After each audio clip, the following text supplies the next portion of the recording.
कभी कभी जिंदगी भागती नहीं है, रुक जाती है। उस मोड़ पर जहाँ रास्ता भी शांत हो जाता है और मन भी।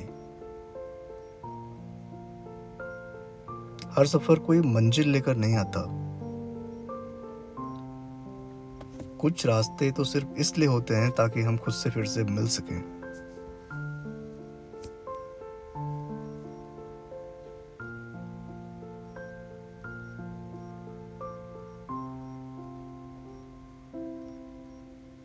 हम भी निकल पड़े थे ऋषिकेश के लिए, लेकिन इस बार कोई टूरिस्ट स्पॉट नहीं।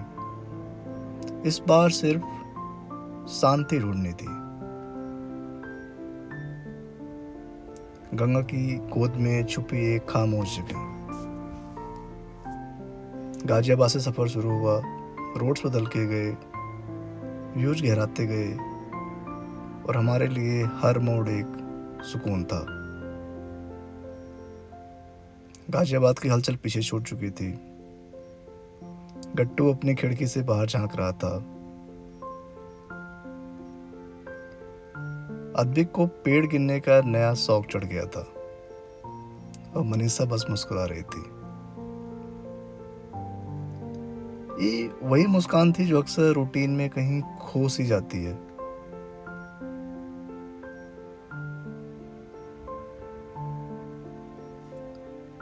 अब हर मोड़ पे एक नई हवा थी, एक नई उम्मीद थी।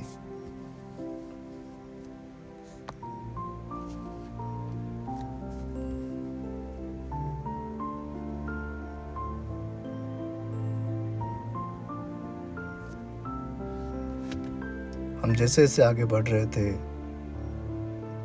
नज़ारा और खूबसूरत होता जा रहा था। बच्चे एक्साइटेड थे। अद्विक और गट्टू का जो एक्साइटमेंट था वो देखते ही बनता था।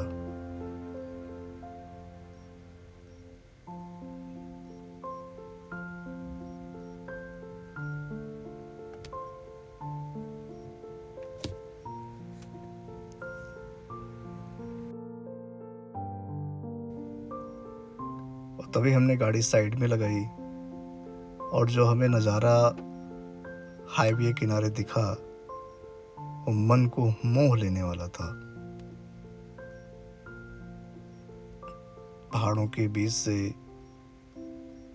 निकलती हुई माँ गंगा की ये टेढ़ी मेढ़ी धारा और साफ निर्मल गंगा जल, मानो ऐसा लग रहा था जैसे इस प्रकृति के नज़ारे को दिल में कहीं अंदर छुपा लें। सच कहूं तो शब्दों में बयां करना मुश्किल है, और ऐसे सफर में जब अपनों का साथ होता है तो थकान की तो कोई बात ही नहीं।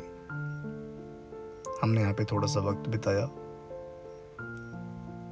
और फिर बढ़ चले थोड़ा और आगे शिवपुरी की तरफ, कुछ और ढूंढने।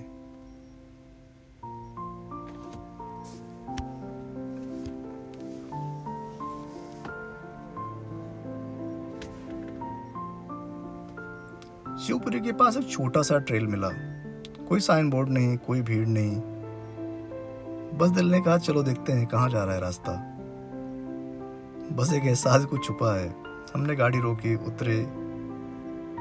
रास्ता आसान नहीं था, फिसलन, कंकड़, नीचे आती ढलान, लेकिन बार बार दिल कह रहा था बस थोड़ा और, बस थोड़ा और।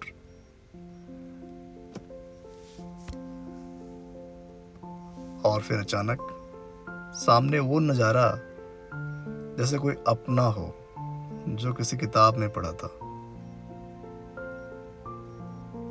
सपने की तरह लग रहा था सब, चौड़ा, शांत, उजला किनारा। गंगा की लहरें अपने ही धुन में थी। कोई नहीं थे वहां, बस सिर्फ हम थे और शांति।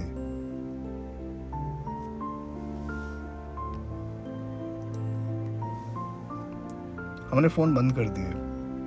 हमने कोई घड़ी नहीं देखी, बस वक्त को बहने दिया माँ गंगा की तरह। बस उस पल में जीते रहे, कभी बालों पर लेट जाना, कभी पत्थरों से खेलने लगना, कभी बस पानी में पैर डाल के बहते जाना। ऐसे लग रहा था मानो जिंदगी रुक सी गई थी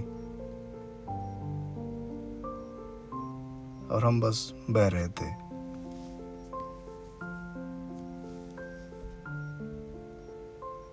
कभी कभी कोई जगह सिर्फ एक मेमोरी नहीं देती, वो एक एहसास छोड़ जाती है जो हमेशा अंदर गूंजती रहती है।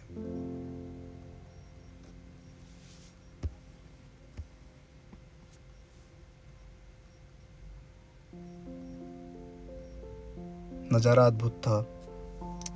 सच कहूँ तो शब्दों में बयां करना मुश्किल है। ऐसे लग रहा था जैसे पूरी कायनात रुक सी गई है, समय रुक सा गया है। बच्चे खुश थे, एक्साइटेड थे। गट्टू और अद्विक रेत में एक तरीके से खो ही गए थे। ऐसे लग रहा था जैसे रेत उनके लिए ही बनी हो। गट्टू कभी रेत को उछालता, अद्विक कभी कुछ बनाता। सच कहूं तो दोनों अपने जीवन की कुछ सबसे खूबसूरत यादें बना रहे थे। आई एम श्योर जब बड़े होंगे तो इन चीज़ों को हमेशा याद रखेंगे।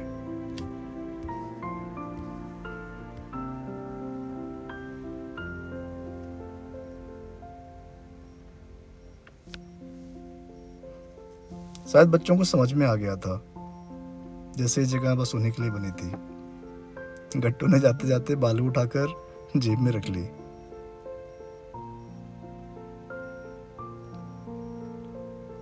करीब हमने 1 घंटा यहाँ पे बिताया।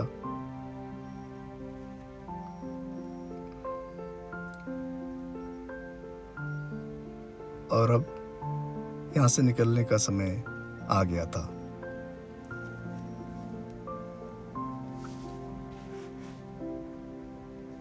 कभी कभी जगहें हमें सिखाती हैं कि सुकून लाउड नहीं होता,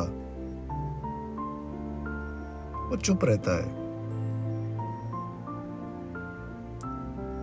और बस बहता है। हमने वहां से विदा ली, लेकिन एक टुकड़ा दिल में कहीं रह गया।